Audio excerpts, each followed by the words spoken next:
हर खबर पर होगी आपकी पकड़। डाउनलोड कीजिए एबीपी लाइव ऐप।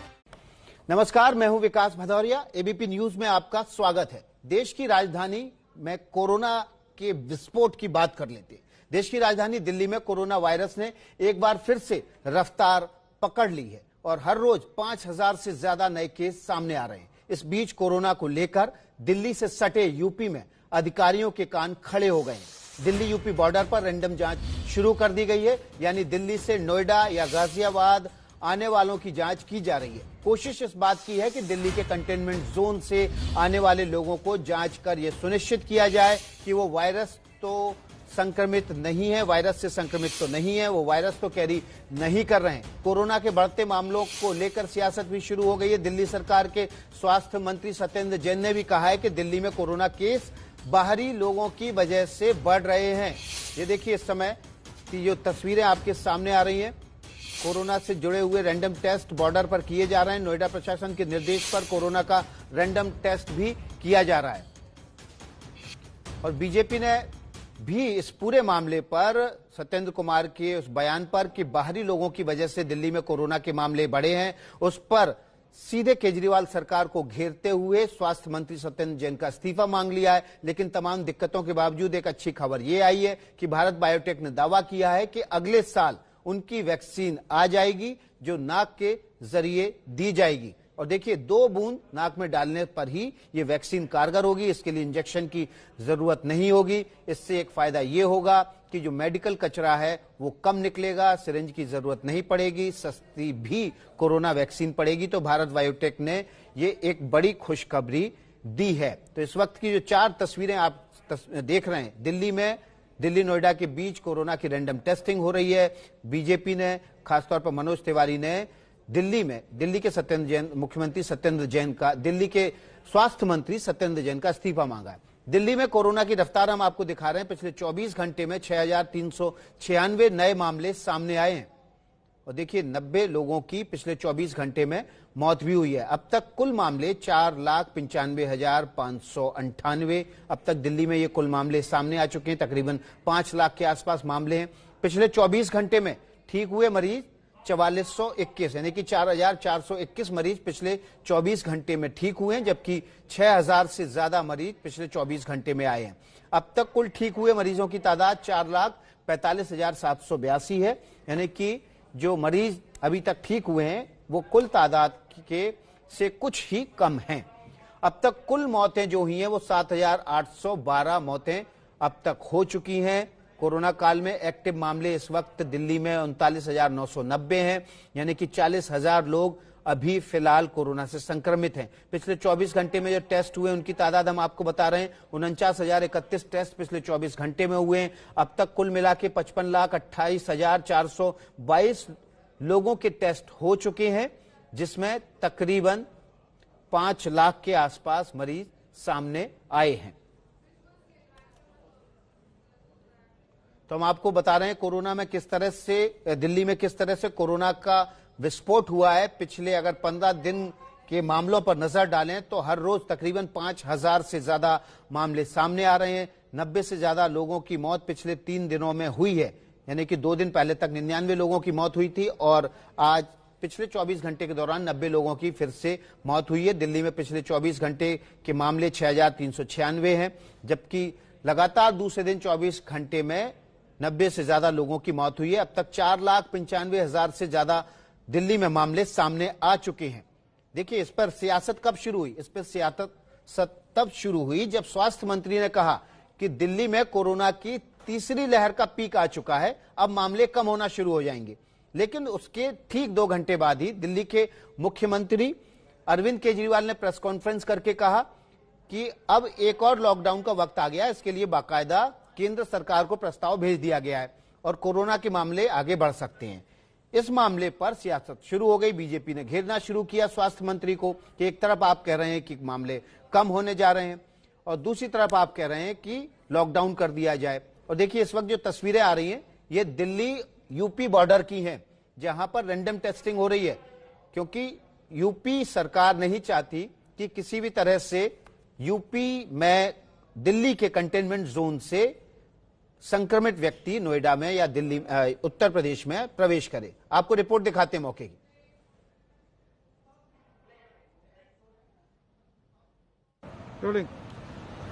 आज से अगर आप दिल्ली से नोएडा की तरफ आ रहे हैं तो आपको औचक यानी रैंडमली कोरोना का टेस्ट करा। बुधवार से यानी आज से अगर आप दिल्ली से नोएडा की तरफ आ रहे हैं, भले ही आप नोएडा में रहते हो, दिल्ली में काम करने गए हो और आप वापस आ रहे हैं, तो किसी को भी रोक कर यहां पर टेस्ट किया जाएगा, कोरोना की टेस्टिंग की जाएगी। बढ़ते मामलों को देखते हुए गौतम बुद्ध नगर प्रशासन ने फैसला किया है कि बुधवार से वो जो रास्ते हैं जो कि दिल्ली की तरफ से नोएडा की तरफ आते हैं और वहां से आने वाले लोगों को रोकेगी और उनके रैपिड एंटीजन टेस्ट करवाएगी और ये देखेगी कि क्या है क्योंकि गौतम बुद्ध नगर प्रशासन ने बुधवार को एक बैठक की थी जिसमें उनका कहना है कि जो मामले बढ़ रहे हैं उसमें कहीं ना कहीं आसपास की जगहों से जो लोग जा रहे आ रहे हैं, खासकर त्योहारों के दौरान जो हुआ है उस वजह से मामले बढ़ रहे हैं। इसको लेकर ये फैसला किया गया कि दिल्ली की तरफ से आने वाले लोगों को टेस्ट किया जाएगा। और फिलहाल हम लोग डीएनडी पर मौजूद हैं जो कि दिल्ली को नोएडा से जोड़ता है और यहाँ पर भी इस समय जो है कुछ लोगों को रोका गया है जिनके इस समय यहाँ पर टेस्टिंग, ये आप देख सकते हैं टेस्टिंग की जा रही है। यहाँ पर जो हेल्थ डिपार्टमेंट है उसने यहाँ पर जो है सैंपलिंग के अलग से बॉक्स बनाया है, लोगों को यहाँ रोका गया है, ये आप देख सकते हैं जिनका टेस्ट यहाँ पर किया जा रहा है। और जो सीएमओ है गौतम बुद्ध नगर के, उनका कहना है कि यहाँ पर जो लोग आ रहे हैं जिन्हें टेस्ट किया जाएगा वो कहीं से भी आ रहे हों, उनको रैंडमली रोका जाएगा और उनकी टेस्टिंग जो है वो यहाँ पे की जाएगी। और आज फिलहाल 2 दिन 2 जगहों पर किया जा रहा है, लेकिन कल के बाद से यानी गुरुवार से ये और भी जगह जो कि दिल्ली की तरफ से आने वाले जो रास्ते हैं नोएडा की तरफ, उन जगहों पर भी ये किया जाएगा। कैमरामैन हेमंत के साथ प्रफुल्ल श्रीवास्तव, एबीपी न्यूज, नोएडा। तो ये तस्वीरें आपके सामने हैं किस तरह से दिल्ली और यूपी के बीच जो बॉर्डर है वहां पर रैंडम टेस्टिंग हो रही है ताकि उत्तर प्रदेश में दिल्ली के कंटेनमेंट जोन से कोई भी संक्रमित व्यक्ति उत्तर प्रदेश में प्रवेश न कर जाए। कोरोना दिल्ली के लिए एक बड़ी चुनौती बन गई है। लगातार संक्रमण बढ़ रहा है। केजरीवाल सरकार राज्य में मिनी लॉकडाउन लगाने की तैयारी कर रही है, लेकिन दिल्ली के स्वास्थ्य मंत्री सत्येंद्र जैन ने एक बयान से कोरोना के बीच सियासी भूचाल ला दिया है। क्या दिल्ली में बाहरी लोगों से हुआ कोरोना विस्फोट? क्या दिल्ली में बाहरी लोगों की टेस्टिंग से बढ़े आंकड़े? दिल्ली में कोरोना वायरस और कोरोना से जुड़े विवाद थमने का नाम नहीं ले रहे हैं। दिल्ली में रोज रिकॉर्ड तोड़ रहे कोरोना मामले के लिए अब स्वास्थ्य मंत्री सत्येंद्र जैन ने दिल्ली से बाहर वालों पर ठीकरा फोड़ दिया है। उनके मुताबिक दिल्ली में करीब 30% तक मरीज बाहर से आए हैं।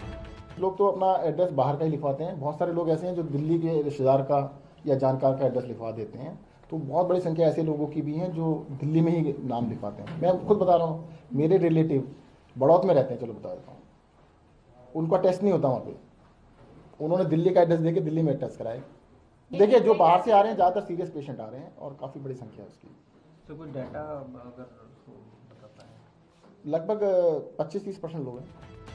दिल्ली सरकार के इस दावे को जरा यूं समझिए, दिल्ली में अब तक 4,95,598 मामले सामने आए हैं और अगर स्वास्थ्य मंत्री सत्येंद्र जैन की माने तो करीब 1,48,679 मामले दिल्ली में बाहर से आए लोगों के हैं। यानी दिल्ली में कोरोना के ब्रेक फेल होने के पीछे दिल्ली सरकार बाहरी लोगों को वजह मानती है, लेकिन उनका ये बयान बीजेपी ने फौरन लपक लिया और इस्तीफा मांग लिया।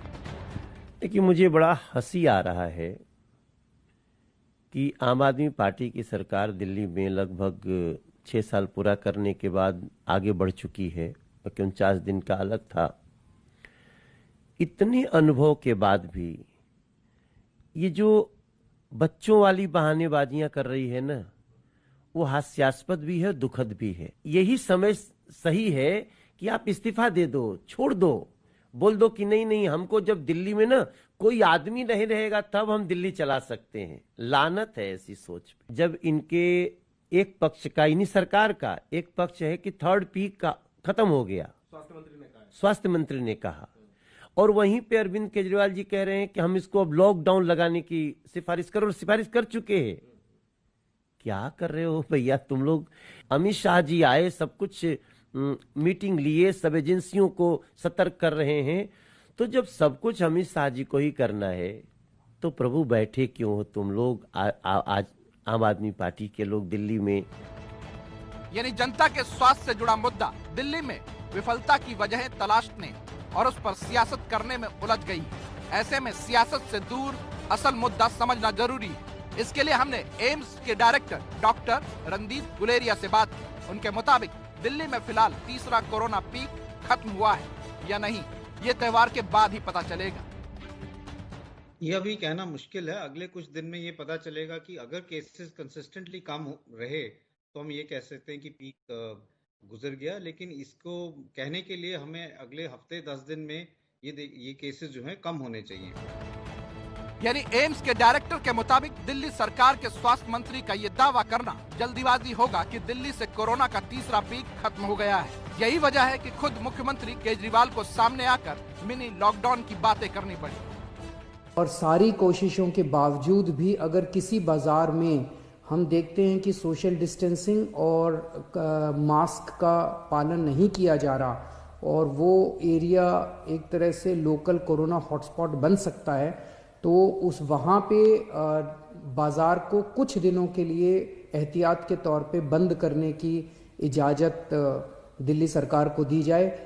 ये पहली बार नहीं है कि जब दिल्ली में कोरोना बढ़ने के लिए कोई बहाना तलाशा गया। पहले भी मरकज के लोगों को इसके लिए जिम्मेदार बताया गया था, जिसे बॉम्बे हाईकोर्ट ने सरकारों की ओर से नाकामी छिपाने के लिए बलि का बकरा बताया था। इस बार मरकज की जगह ये ठीकरा बाहरी लोगों पर है। इसके ठीक उलट दिल्ली से सटे यूपी के नोएडा में दिल्ली को ही खतरे की तरह देखा जा रहा है। इसलिए गौतम नगर के जिलाधिकारी सुहास एलवाई ने नोएडा बॉर्डर पर रैंडम टेस्टिंग का ऐलान किया है। जहाँ संक्रमण ज़्यादा है उन एरिया से, उन क्षेत्रों से यदि आवागमन हो रही है, उसको रैंडम सैंपलिंग के माध्यम से और एक माइक्रो कंटेनमेंट के माध्यम से एक काबू पाने का प्रयास किया जाएगा।